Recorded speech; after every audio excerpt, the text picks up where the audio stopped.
Welcome to all. I am Dr. M.R. Kadam, Assistant Professor at Department of Chemistry, Balasaheb Desai College, Patan. Now we learn the third part of the gravimetric analysis. First, we have seen the purity of the precipitate. The contamination of the precipitates is results due to the co-precipitation or simultaneous precipitation and post-precipitation. The co-precipitation, it is defined as the process by which soluble impurities becomes incorporated into the main precipitate at the time of its formation, and it may occur in two ways, that is by surface adsorption and another by occlusion or solid solution formation or mixed crystal formation. Now we see the co-precipitation by surface adsorption. It results by the adsorption of foreign ions at the surface of the precipitate during its process of precipitation, and it is common cause of co-precipitation. This contamination is greatest observed in the gelatinous precipitates because the primary particles of the gelatinous precipitates are extremely small, imperfect, and feathery in nature with large surface area.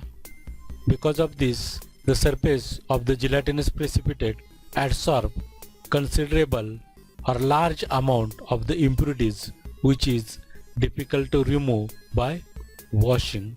This contamination is least observed in the crystalline precipitates because its surface area is perfect, hence it is less charged.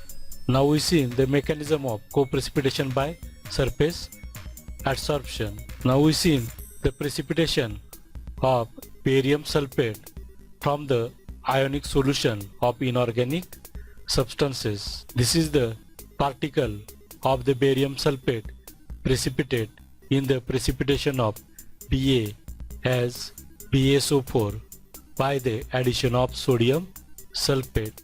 The every precipitate has tendency to adsorb the cations or anions and forms primary layer of the impurities.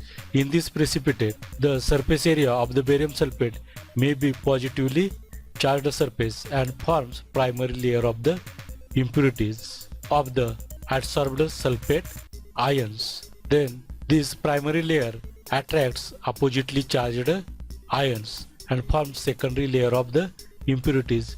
In this precipitation, the secondary layer of sodium ions is formed, and by this way the co-precipitation by surface adsorption takes place, or the precipitate of barium sulfate is contaminated by the sodium sulfate by surface adsorption. Now we see the factors which governs the surface adsorption, or the factors decides which ion or which impurity is get preferentially adsorbed on the surface of the precipitate. First effect is the precipitation effect, that is ion which forms most insoluble compound with one of the lattice ion of the precipitate will be preferentially adsorbed. For example, on the surface of sulfate precipitate, calcium 2+ ions are adsorbed in preference of Mg2+ ions, as calcium sulfate is less soluble than the magnesium sulfate. Second effect, that is concentration effect, ions of higher concentration are get preferentially adsorbed when all other factors are same. Then charge effect, that is ions of higher charge are get preferentially adsorbed on the surface of the precipitate when all other factors are constant. Ion size effect, the ions which have nearly same size with one of the precipitate ion are get preferentially adsorbed when all other factors are same. Now we see the important point in case of co-precipitation by surface adsorption, that is how we minimize the co-precipitation by surface adsorption. Already we have seen this type of co-precipitation is least observed in crystalline precipitates, and more observed in gelatinous precipitates. Hence, during the precipitation process, we must maintain the some conditions so as to we get large sized particles of the precipitate, that is we get large sized particles of the precipitate. Hence, to get large sized particles of the precipitate, precipitation must be carried out using hot and dilute solutions, and it is may be followed by the digestion, and washing is done with hot and dilute solution of suitable electrolyte. Now we have seen the co-precipitation by occlusion, or the formation of mixed crystal or formation of the solid solution. In occlusion, foreign ions as well as solid molecules and even solution are heterogeneously trapped within the crystal lattice of the precipitate during its rapid crystal growth. Experimental observations suggest that the occlusion of impurities occurs due to the surface adsorption, but it is also observed that all occluded impurities are not due to the surface adsorption. There are two general mechanisms of occlusion are observed. That is, first one, occlusion of foreign ions which are just fit into the crystal lattice of the precipitate and forms mixed crystals or solid solution. Sometimes it may be indicated as inclusion of the impurities in the main precipitate. To form solid solution of mixed ions, solution must satisfy some conditions.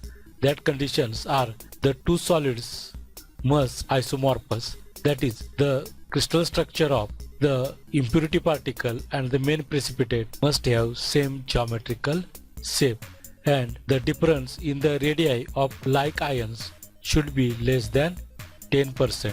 Since these two conditions are hardly satisfied, this type of co-precipitation is quite rare, but if occurs, it causes noticeable error. An example of this type of co-precipitation, addition of the potassium sulfate or lead sulfate or barium chloride in the precipitate of barium sulfate. Now we see the second mechanism of the occlusion, that is occlusion of foreign ions which are not fit into the crystal lattice of the precipitate. In this, the foreign ions, that is impurities, are get adsorbed at the surface of the primary precipitates, and then they get enclosed within the crystal of the precipitate during the subsequent stage of rapid crystal growth. Since these impurities or adsorbed ions do not fit into the crystal lattice, they create imperfections in the crystal lattice of the precipitate. So this type of occlusion is more in crystalline precipitates because of its larger size, while this type of occlusion is less observed in curdy or gelatinous precipitates because of its smaller size, and it is not possible to remove these impurities by washing the precipitate. Even these are soluble in water, and it can be minimized by controlling the several steps in the experiment. That is, it can be minimized by carrying out the precipitation from dilute solution and with slow addition of the precipitant, and by using the one more step in the precipitation, that is digestion. When digestion is failed to purify this contaminated precipitate, the reprecipitation process is used to remove the impurities. The post-precipitation is defined as it is the process of precipitation of impurities that occurs on the surface of the primary precipitate or main precipitate after its complete formation. This type of precipitation of impurities occurs when the sparingly soluble substances of the impurities forms the supersaturated solution, and these substances usually have an ion common with the main precipitate. The extent of post-precipitation increases with increase in the contact of the precipitate with the mother liquor after its complete formation. This type of contamination is more common in precipitations of metallic sulfides.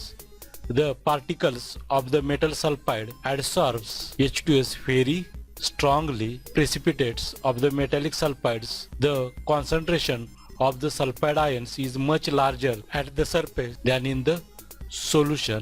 Example of the post precipitation, that is, if we precipitate the Cu2 plus ions or Ag2 plus ions as their sulfides in the 0.3 molar HCl solution in the presence of Zn2 plus ions, then Zn is slowly post precipitated on the surface of copper sulfide, that is CuS or HGS. Here this Cu and Hg belongs to the second A group and they needs less concentration of sulfide ions for the precipitation, and Zns is belongs to the third B group. This requires larger concentration of the sulfide ions. Hence the precipitation of Cu2 plus and Hg2 plus is carried out in acidic medium and precipitation of zinc sulfide is carried out from the alkaline solutions.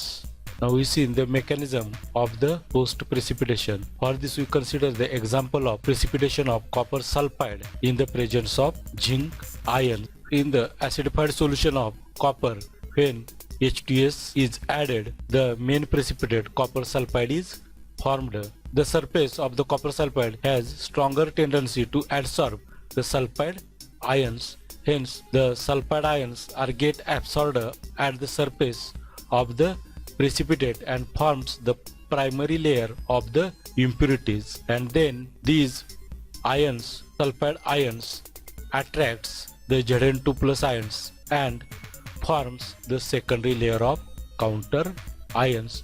By this way, zinc sulfide is slowly post precipitated on the surface of the copper sulfide precipitate. And to avoid the post precipitation, we filter the precipitate immediately after its complete precipitation, or it can be avoided by carrying the precipitation at suitable pH, and it is also possible to avoid this type of post precipitation by protecting the ions post precipitation by masking with suitable masking agent. Now we see the difference between co-precipitation and post precipitation.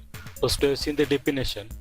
The definition of co-precipitation is, it is the process by which soluble impurities becomes incorporated in main precipitate at its time of formation, while the post precipitation is defined as, it is the process by which impurities becomes incorporated with the main precipitate after its complete formation. Then second, magnitude or extent of the contamination.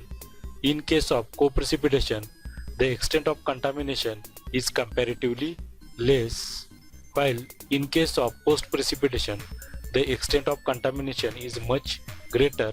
Sometimes it may be 100% by weight. That means the weight of the main precipitate becomes negligible with the impurity precipitate. Third, the time of contact with the precipitate with mother liquor after its complete formation. In case of co-precipitation, the co-precipitation of the impurities decreases with increasing time of contact of the precipitate with the mother liquor, while the post-precipitation increases with increasing time of contact of the precipitate with the mother liquor. Fourth one is the stirring. The co-precipitation decreases with increasing rate of the stirring, while the post-precipitation increases with increasing rate of the stirring. Then fifth one, temperature. The co-precipitation decreases with increasing temperature as solubility increases with the temperature, while in case of post-precipitation, rate of contamination increases with increasing temperature as the mobility of the ions increases. Example of the co-precipitation is, that is, addition of barium chloride, sodium sulfate or lead sulfate precipitates in the precipitation of barium sulfate, while the example of the post precipitation is the slow post-precipitation of zinc sulfide on the surface of copper sulfide precipitate in acidic medium. Now we learn the organic precipitants which are used in the gravimetric analysis for the precipitation. We have seen the definition of these organic precipitants. These are organic reagents which yields sparingly soluble and often colored compound with one or more inorganic ions from the mixture. These organic precipitates have some advantages. An important advantage of these organic precipitants, they are highly selective. They precipitate only one ion from the mixture of the ions. Example of this selectivity is the Ni2 plus separated from the other ions by using dimethyl glyoxime. Second advantage, that is a high formula weight. The small amount of the inorganic ions or metal ions gives large amount of the precipitate. Because of this, conversion factors becomes very small and that reduces the error in gravimetry. Third advantage, that is ease of drying. These metal chelates or the compounds formed by these organic precipitants are anhydrous in nature, hence they can be washed by volatile solvents like alcohols, hence drying becomes easier. And another advantage, that is freedom from co-precipitation. These precipitates have non-ionic in nature, hence it does not absorb the impurities on its surface and hence they cannot be contaminated by the co-precipitation. Then along with these advantages, there are some disadvantages of these organic precipitants. These organic precipitants have low solubility in water.